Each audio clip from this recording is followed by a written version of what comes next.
ನಾನು ಎಲ್ಲರನ್ನೂ ಸಮದೃಷ್ಟಿಯಿಂದ ನೋಡುತ್ತೇನೆ ಎಂದು ನನ್ನ ಸಾಯಿ ಸಚ್ಚರಿತೆಯಲ್ಲಿ ಹೇಳಿದ್ದೇನೆ.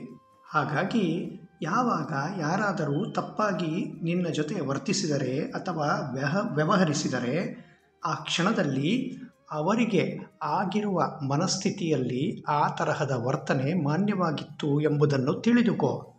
ಬೇರೆಯವರನ್ನು ಬದಲಾಯಿಸಬೇಕು ಎಂಬ ಹಂಬಲಕ್ಕಿಂತ ನಿನ್ನೊಳಗಿನ ಆಂತರಿಕ ಪ್ರಚೋದಕಗಳನ್ನು ನಿಯಂತ್ರಣ ಮಾಡಿ ಅದನ್ನು ಸರಿಪಡಿಸಿಕೊಳ್ಳುವುದು ಸೂಕ್ತ. ಯಾವಾಗ ನೀನು ಬದಲಾಗುತ್ತೀಯೋ ಆಗ ನಿನ್ನ ಸುತ್ತಮುತ್ತಲೂ ತನಗೆ ತಾನೇ ಬದಲಾಗುವುದು. ನೀನು ಶಾಂತವಾಗಿದ್ದುಕೊಂಡು ಜೀವನದ ಪರದೆಯ ಮೇಲೆ ಬರುವ ಒಂದಾದ ಮೇಲೆ ಒಂದು ಜೀವನದ ದೃಶ್ಯಗಳನ್ನು ನೋಡುತ್ತೀಯ. ನಿಧಾನವಾಗಿ ನಿನಗೆ ಆ ದೃಶ್ಯಗಳು ಹಿಡಿತಕ್ಕೆ ಸಿಗುತ್ತದೆ. ಆಗ ಈ ಜಗತ್ತು ಬರಿಯ ಮಾಯೆಯಿಂದ ಕವಿದಿದೆ ಎಂದು ನಿನಗೆ ಅರಿವಾಗುತ್ತದೆ. ನೀನು ಶಾಂತನಾಗುವುದಲ್ಲದೆ ಮೌನವಾಗುತ್ತೀಯ. ಹಾಗೆ ಮುಂದಿನ ಬರುವ ದೃಶ್ಯಗಳು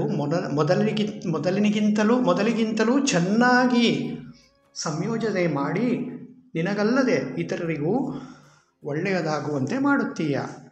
ಯಾವಾಗ ನಿನ್ನ ಯೋಚನೆಗಳಿಗೆ ನೀನೇ ಮಾಲೀಕನೆಂಬ ಅರಿವು ಮೂಡಿದಾಗ ನಿನ್ನ ಈ ಕರ್ಮದ ಪ್ರಯಾಣವನ್ನು ಇನ್ನೂ ಸುಂದರವಾಗಿಸಬಲ್ಲೆ. ಆ ಪರಮಾತ್ಮನ ದೈವಿಕ ಜ್ಯೋತಿಯ ಒಂದು ಪುಟ್ಟ ಜ್ಯೋತಿಯು ನೀನಾಗಿದ್ದೀಯ.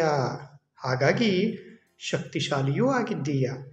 ಈ ಶಕ್ತಿಯನ್ನು ಉಪಯೋಗಿಸಿಕೊಂಡು ಒಂದು ಸಂತಸದ ಹಾಗೂ ಅಗಾಧವಾದ ಲೋಕವನ್ನು ಎಲ್ಲರಿಗೂ ಸೃಷ್ಟಿಸು. ನನ್ನ ಸ್ತವನ ಮಂಜರಿಯನ್ನು ಪ್ರತಿ ಗುರುವಾರ ಓದು. ನನಗೆ ನಿನ್ನ ಬಗ್ಗೆ ಬಹಳ ಹೆಮ್ಮೆ ಇದೆ. ನಿನಗೆ ನನ್ನ ಬಹಳ ಪ್ರೀತಿ ಮತ್ತು ಆಶೀರ್ವಾದಗಳನ್ನು ಕೊಡುತ್ತಿದ್ದೇನೆ.